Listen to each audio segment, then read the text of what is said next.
श्री शिवाय नमस्तुभ्यम। हर हर महादेव। रायपुर छत्तीसगढ़ पुराना बाजार धमतरी रोड सेज बाहर रायपुर में गुरुजी पंडित प्रदीप मिश्रा जी द्वारा कथा बाँची जा रही थी, जो कि आज अंतिम दिन की 7वें दिन की कथा पूर्ण हो चुकी है। ये 7 दिवसीय कथा चलने वाली थी। आज 7वें दिन 30 दिसंबर, आज 7वें दिन की कथा पूर्ण हो चुकी है। ये कथा 2 बजे से 5 बजे तक आस्था चैनल यूट्यूब के माध्यम से देखी जा सकती थी। आज 7वें दिन की कथा में गुरुजी बहुत ही रोचक जानकारियां दिए हैं। आज की कथा बहुत ही रोचक जानकारियों से भरपूर थी।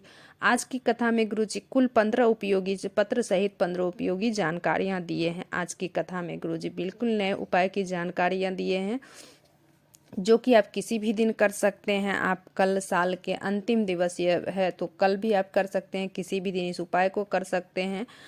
आपका व्यापार तेजी से चलने लगेगा। अगर आपका व्यापार नहीं चल रहा है तो आपका व्यापार दिन दुगना रात चौगुना तरक्की करेगा। आपके घर धन नहीं आ रहा है, लक्ष्मी नहीं आ रही है, तो इस उपाय को अवश्य करें। इस उपाय को जानने के लिए वीडियो के अंत तक बने रहें। इसी वीडियो के माध्यम से आपको ये उपाय प्राप्त होने वाली है। अगर किन्हीं कारणवश आज की कथा आप नहीं सुन पाए हैं तो पूरी कथा का रास्ता तो आपको इस छोटी सी वीडियो के माध्यम से प्राप्त होने वाली है। आज 7वें दिन की कथा में इतनी भीड़ थी, जो कि आप लोग देखे ही होंगे। अगर नहीं देखे तो गुरुजी बोले, एक भक्ति एक विश्वास, भगवान भोलेनाथ पर इतना विश्वास, इतनी श्रद्धा आप लोग को है, उस भक्ति उस विश्वास का भीड़ है ये। बढ़ते हैं आज की कथा की दूसरी जानकारी की। और जिसको पूजन करना ना आए, जिसको व्रत करना ना आए, तप साधना करना ना आए, तो वो भी भगवान भोलेनाथ का पंचाक्षर मंत्र, षडाक्षर मंत्र ओम नमः शिवाय जो बोलते भगवान भोलेनाथ वो स्वीकार करते हैं। जिस बेटा बेटी बूढ़े बुजुर्ग जिस किसी को भी पूजन करने ना आए, ना पूजा कर पा रहे हैं, तो ये मंत्र पंचाक्षर मंत्र, षडाक्षर मंत्र ओम नमः शिवाय आप बोल दे तो भगवान भोलेनाथ आपका ये जरूर स्वीकार कर लेते हैं, उसे दिल से स्वीकार करते हैं। कोई भी व्यक्ति आपको यह कह दे कि मैं शंकर भगवान की पूजा अच्छे से जानते हैं, पूजन अच्छे से करवाएंगे, तो भगवान भोलेनाथ स्वीकार नहीं करते हैं। पूजन की सामग्री में कोई कमी हो तो ही भगवान स्वीकार करते हैं।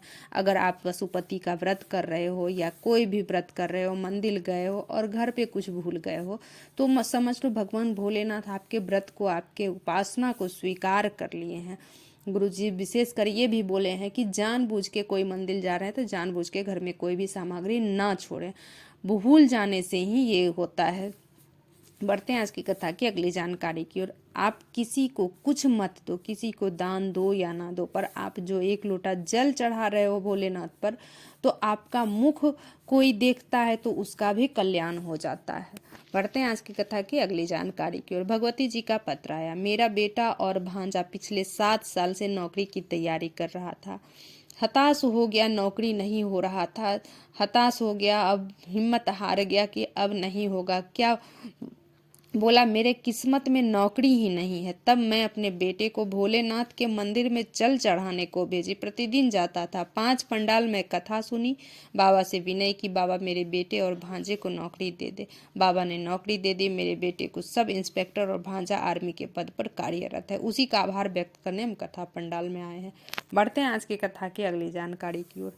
देवकी जी का पत्र आया। मेरा बेटा 2018 में सब इंस्पेक्टर का एग्जाम दिया था, कुछ अंकों से रह गया, कुछ नहीं हो पाया। बहुत दिनों तक प्रयास करता रहा, आखिरी में वो हार गया।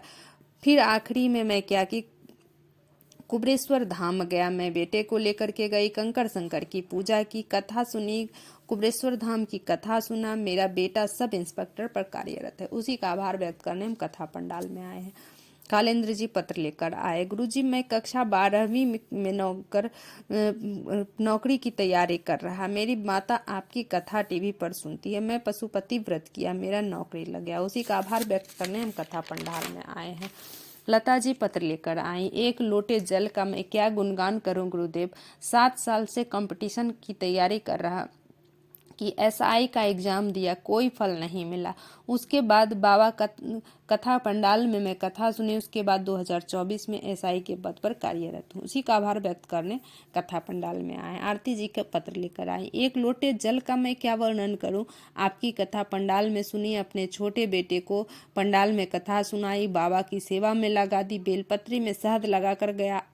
अब मेरा बेटा आर्मी के पद पर कार्यरत है। उसी का आभार व्यक्त करने हम कथा पंडाल में आए हैं। बढ़ते हैं आज की कथा की अगली जानकारी की ओर। कई लोग कहते हैं भगवान भोलेनाथ की पूजा नहीं करना जानते हैं, तो क्या चढ़ाना चाहिए, नहीं चढ़ाना चाहिए, इसका आगे जो कथा होगा 4 जनवरी से 10 जनवरी तक अग्रे शिवपुराण की कथा में गुरुजी इसके बारे में बताएंगे। बढ़ते हैं आज की कथा की अगली जानकारी की ओर। जब डॉक्टर बोल दे कि अब आप नहीं बचोगे तो आप शिव भक्ति में शुरू कर दो, शिव भगवान में रम जाओ।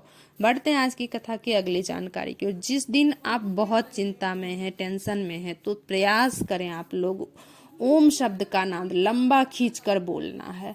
ये अगले कथा में भी गुरुजी बोले हैं। कहाँ जाके, ये शिवालय में महादेव के मंदिर में बैठकर 2 मिनट आप ये शब्द बोलकर देखो, 33 कोटि देवी देवता आपके सामने आकर खड़े हो जाएंगे, आपको शांति मिलेगी। जब भी आप घर से निकलते हैं तो श्री शिवाय नमस्तुभ्यम बोल करके निकले। जब भी आप घर में प्रवेश करें तो श्री शिवाय नमस्तुभ्यम बोलते हुए प्रवेश करें।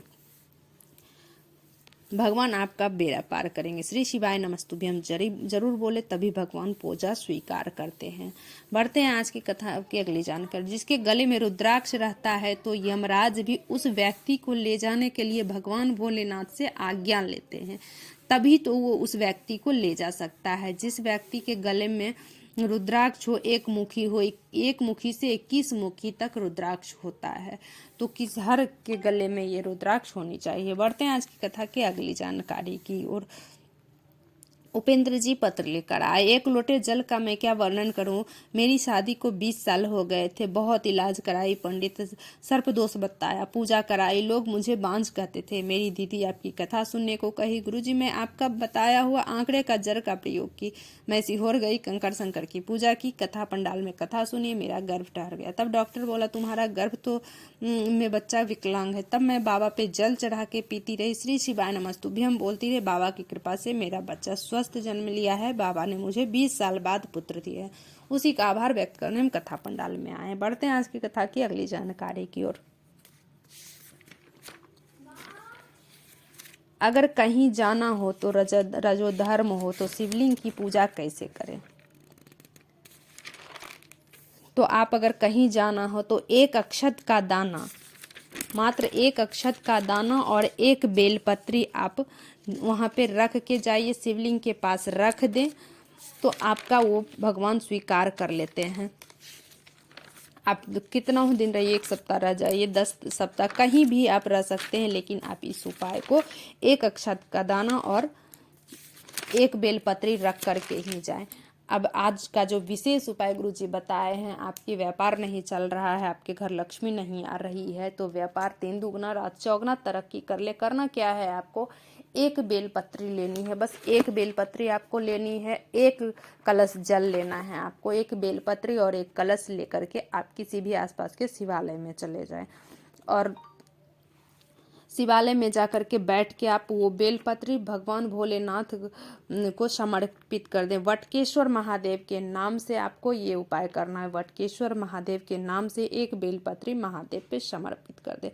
बेलपत्री समर्पित करते समय ध्यान रहे, बेलपत्री की जो डंडी है आपके उल्टे साइड होनी चाहिए। जिस तरह साइड आप बैठे हैं उधर बेलपत्री की डंडी नहीं, उसके उल्टे साइड में बेलपत्री की डंडी होनी चाहिए। अब बेलपत्री आप चढ़ा के 7 बार जल आपको गिराना है। वटकेश्वर महादेव के नाम से आपको 7 बार, ध्यान रहे इस बात का, जो आप जल समर्पित कर रहे हैं उसको वटकेश्वर महादेव के नाम से 7 बार समर्पित कर देना है। बार बार जल नहीं लेना है। आपने जो एक कलश में जल ले गया है उसी कलश से आपको 7 बार, एक ही कलश से आपको 7 बार जल गिराना है। वटकेश्वर महादेव का नाम लेते हुए 7 बार जल गिरा दें। बार बार जल लेना नहीं है। आप इस वटकेश्वर महादेव का नाम से इस उपाय को करें। उपाय अच्छी तरह से समझ लें फिर करें। श्री शिवाय नमस्तुभ्यम। हर हर महादेव। अगर वीडियो से जुड़ी हुई कोई भी जानकारी आपको चाहिए तो कमेंट बॉक्स के जरिए पूछ सकते हैं। अगर मेरे चैनल पर नए हो तो सब्सक्राइब कर लो, बेल बटन प्रेस करना ना भूलना ताकि मेरे ऐसे ही वीडियो की नोटिफिकेशन सबसे पहले आप तक पहुंच सके। श्री शिवाय नमस्तुभ्यम। हर हर महादेव।